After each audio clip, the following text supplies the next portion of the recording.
Hello friends, स्वागत है आपका हमारा यूट्यूब चैनल स्टूडेंट नॉलेज पे। दोस्तों, आज की इस वीडियो में बात करेंगे 80 वर्ड प्रति मिनट की हिंदी डिक्टेशन संख्या 29 के बारे में, जो कि आने वाले सभी स्टेनोग्राफर एग्जाम के लिए बेहद महत्वपूर्ण है। तो चलिए फिर दोस्तों, ज़्यादा देर न करते हुए यह डिक्टेशन स्टार्ट करते हैं। दुनिया भर में कोरोना वायरस के नए प्रतिरूप ओमिक्रॉन की दस्तक और दहशत के बाद भी रूसी राष्ट्रपति व्लादिमीर पुतिन का भारत आना इसलिए महत्वपूर्ण है क्योंकि बीते 2 साल में उन्होंने सिर्फ एक बार विदेश यात्रा की है। अपनी इस यात्रा से उन्होंने यह रेखांकित किया कि उनके लिए भारत का विशेष महत्व है।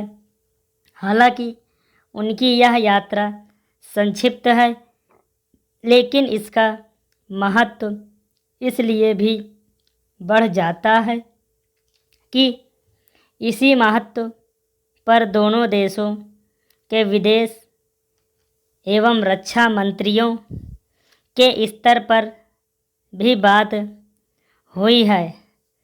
दोनों देशों के बीच की यह प्रगाढ़ता उन चर्चाओं को निराधार साबित करने वाली है कि भारत अमेरिका की तरफ कुछ ज़्यादा ही झुक रहा है और इस क्रम में रूस की अनदेखी कर रहा है।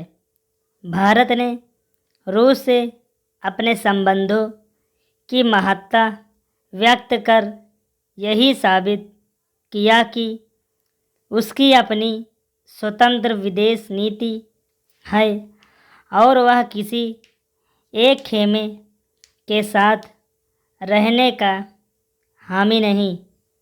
भारत ने दुनिया के समक्ष यह भी स्पष्ट किया कि यदि हाल के समय में अमेरिका से उसके संबंध मजबूत हुए हैं तो वे किसी अन्य देश और खासकर अपने भरोसेमंद सहयोगी रूस की कीमतें पर नहीं।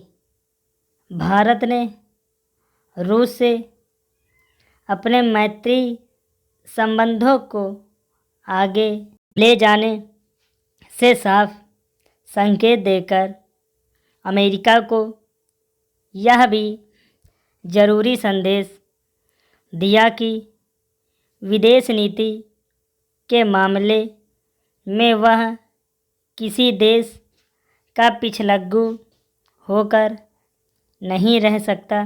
पैराग्राफ। एक ऐसे समय जब वाशिंगटन और मॉस्को के संबंध तनाव के दौर से गुजर रहे हैं, तब भारत की ओर से यह प्रकट करना उल्लेखनीय है कि वह रूस के साथ अपने रक्षा, ऊर्जा, व्यापार संबंधों को और मजबूत बनाने जा रहा है। इससे भी उल्लेखनीय है दोनों देशों की ओर से उस S-400 एयर डिफेंस सिस्टम सौदे को लेकर प्रतिबद्धता जताना जिस तरह अमेरिका को आपत्ति है। अमेरिका को यह बुनियादी बात समझने में और देर नहीं करनी चाहिए कि वह भारत सरीखे संप्रभु राष्ट्र के लिए यह तय करने का अधिकारी नहीं हो सकता कि उसे अपनी रक्षा सुरक्षा के लिए क्या और कैसे उपकरण कहाँ से खरीदने चाहिए। यह अच्छा हुआ कि भारतीय प्रधानमंत्री की रूसी राष्ट्रपति के साथ जिन तमाम मसलों पर चर्चा हुई उसमें से एक अफ़गानिस्तान के हालात भी हैं। अमेरिका जिस तरह अफ़गानिस्तान को अधर में छोड़ गया, उसके बाद वहाँ असर रखने वाले रूस के साथ भारत की नज़दीकी आवश्यक है। रूस का इस दृष्टिकोण से सहमत होना भारत के हित में है कि अफ़गानिस्तान की धरती से आतंकवाद फैलने का खतरा बढ़ गया है। यह सही है कि रूस की चीन से भी नज़दीकी है, लेकिन उम्मीद की जाती है कि भारतीय नेतृत्व रूसी राष्ट्रपति के जरिए उसे सही संदेश देने में सफल होगा। पैराग्राफ। कभी कभी मजाक या अनजाने में की गई छोटी गलतियां भी बड़ा अपराध बन जाती हैं और उनकी सज़ा जीवन भर दुख देती है। कुशीनगर के मध्य प्रदेश के दुर्ग में जा रही ट्रेन में बम होने की अफवाह फैलाकर दो सगे भाइयों ने भी ऐसा अपराध किया कि चंद घंटे बाद ही हवालात की हवा खानी पड़ी।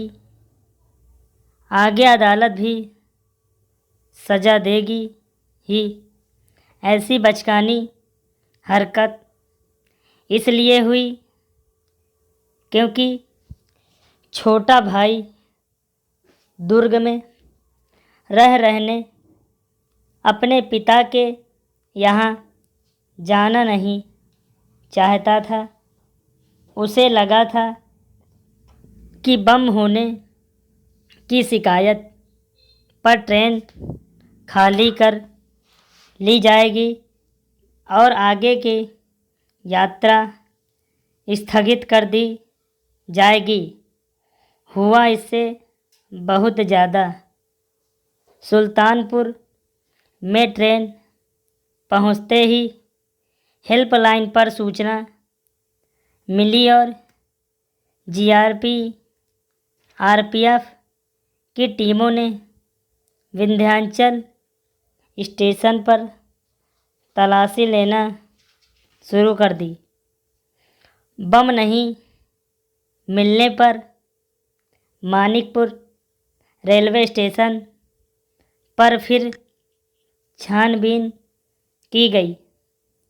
साफ हो गया कि बम की झूठी खबर दी गई है, तो दोनों भाइयों को गिरफ्तार कर लिया गया। गलत सूचना के इस परिणाम की कल्पना शायद ही उन्होंने ही होगी। प्रदेश का यह कोई पहली घटना नहीं जब मामूली गलती की इतनी बड़ी सज़ा झेलनी पड़ी हो। कुछ वर्ष पूर्व अलीगढ़ में एक युवक ने व्हाट्सएप पर आई संप्राद विशेष से जुड़ी आपत्तिजनक पोस्ट फॉरवर्ड करके अपने यहाँ जीवन तबाह कर लिया था। उसे जेल तो हुई ही, दागी चरित्र के कारण चयन के बावजूद सरकारी नौकरियां गंवानी पड़ी। बेटे ने क्या कर दिया, इससे घर वाले कतई अनजान थे। बहुआ ऐसा ही होता है। आजकल के युवाओं के हाथ में मोबाइल फ़ोन है और सामने इंटरनेट की असीम संसार। यहाँ कौन क्या देख रहा है, क्या फॉरवर्ड कर रहा है, अक्सर माता पिता को कुछ पता नहीं होता। ऑनलाइन पढ़ाई के दौर में फ़ोन से बच्चों को दूर भी नहीं कर सकते, लिहाजा तकनीकी दौरे में अभिभावकों को खुद तो जागरूक रहना ही होगा, बच्चों को भी जानकार बनाकर खतरों के प्रति सतर्क करना होगा। तभी छोटी सी लापरवाही के बहाने आने वाली बड़ी मुसीबतों से बचा जा सकेगा। दोस्तों, अगर आपको हमारी वीडियो अच्छी लगी हो तो वीडियो को लाइक करिए और वीडियो को शेयर करिए ताकि लोग ज़्यादा से ज़्यादा हमारी ये वीडियो देख सकें, और चैनल को सब्सक्राइब करना बिल्कुल भी मत भूलिएगा। So thank you very much दोस्तों।